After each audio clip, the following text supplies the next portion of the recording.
व्यासपीठावर बसलेल्या सगळ्या माझ्या वरिष्ठ मंडळींची परमिशन घेऊन बोलते. थोडंसं उलट पालट होतं बोलताना, पण सगळे समजून घेतील. 2015 पासून अण्णा गावात काम करतायत.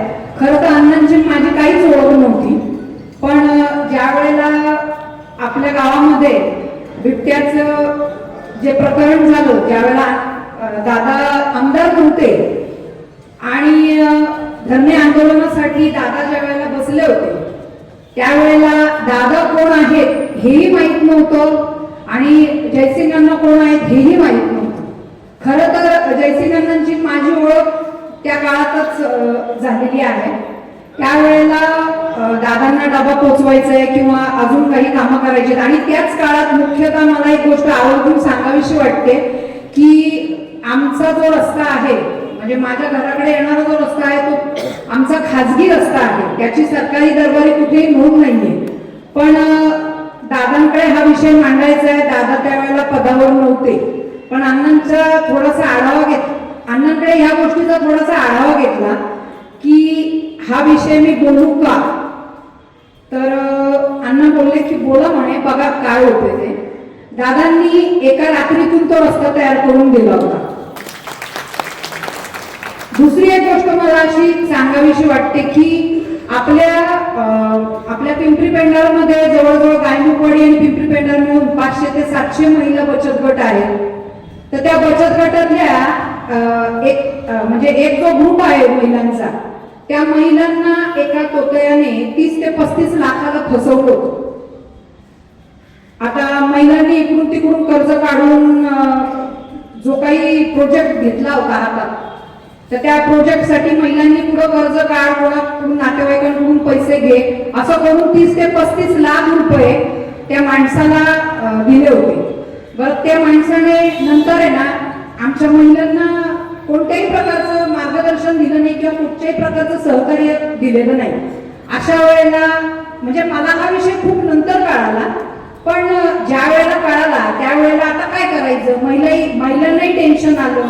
म्हणजे घरी त्यांच्या घरात या पैशांवरून भांडण व्हायला लागली. मग अशा वेळेला मी हा विषय थोडासा अण्णांच्या कानावर घातला होता की दादांजवळ बोलायचा का हा विषय, तर दादा आहेत की नाही किंवा काय. त्यावेळेला दादा आमदार झाले होते, तर मी अण्णांचं मार्गदर्शन घेऊन दादा आज कुठे आहेत, कुठे उपलब्ध होतील, दादा भेटतील का, मी जाऊ का, आणि अशा पद्धतीचं मार्गदर्शन अण्णांचं माझ्या पाठी असताना मी माझ्या महिलांना सतत त्या दादांच्या कार्यालयात घेऊन जात होते. आणि योगायोग असा की त्या तोतयाला दादांनी फोन फिरून शेवटी पोलीस स्टेशन मध्ये आणलं.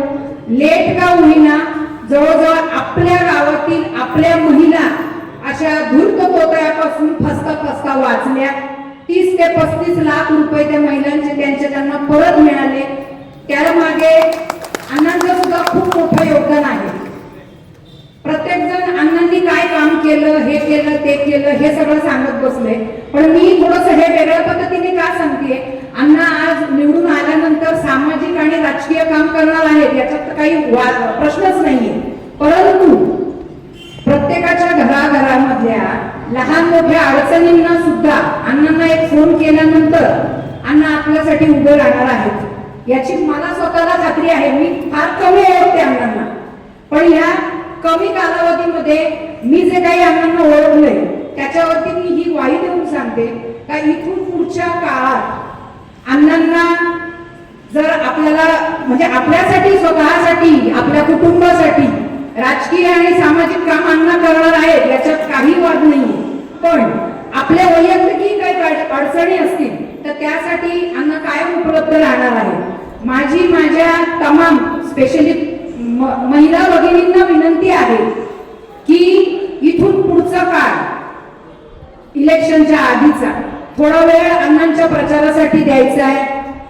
त्याच्यानंतर पुढचे सगळे वर्ष, फक्त 5 वर्षासाठी नाही बोलते मी, हे सगळे वर्ष अण्णांसारखा कार्यकर्ता आपल्या गावातून राहिला पाहिजे आणि आपल्या गावात अण्णांच्या मार्फत, दादांच्या मार्फत जी काही कामं होत आहेत त्यासाठी आपल्या सगळ्या महिलांनी स्पेशली या गोष्टीकडे लक्ष द्यायचंय. इथून काही काळ पुढचे 10 ते 12 दिवस अण्णांच्या प्रचारासाठी द्यायचे. त्यानंतर आपल्या अण्णा आपल्यासाठी पुढचे सगळे वर्ष दिवस रात्र आपल्यासाठी उपलब्ध राहणार आहेत. दुसरी एक गोष्ट मी आवर्जून असं सांगू शकते की आत्ताच डॉक्टरांनी एक गोष्ट नमूद केली, चेतनने एक गोष्ट नमूद केली की कलाकारांना व्यासपीठ दिलं पाहिजे, खेळाडूंना क्रीडांगण दिलं पाहिजे.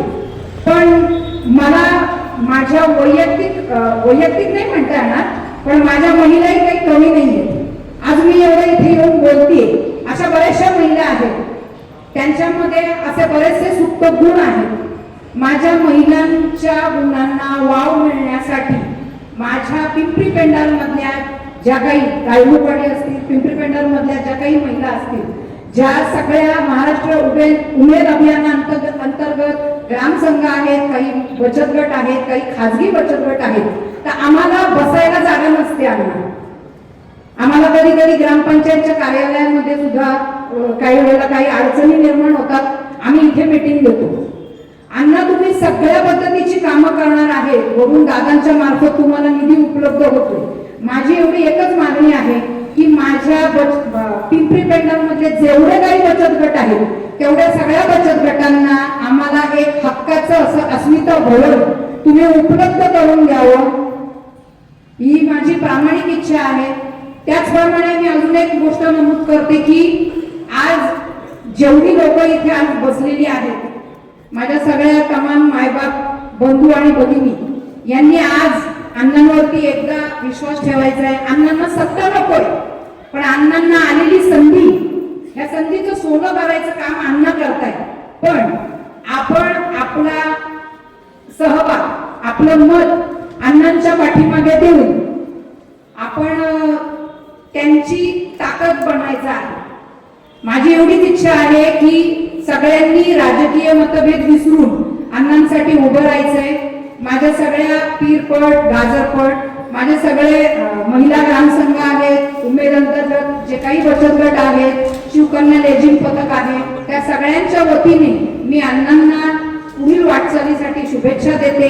आणि आजच मी तुमच्या सगळ्यांवर विश्वास ठेवून अण्णांचा विजय झाला इथेच असं मी जाहीर करते आणि माझे 2 शब्द संपवते. धन्यवाद. मला इथे बोलण्यासाठी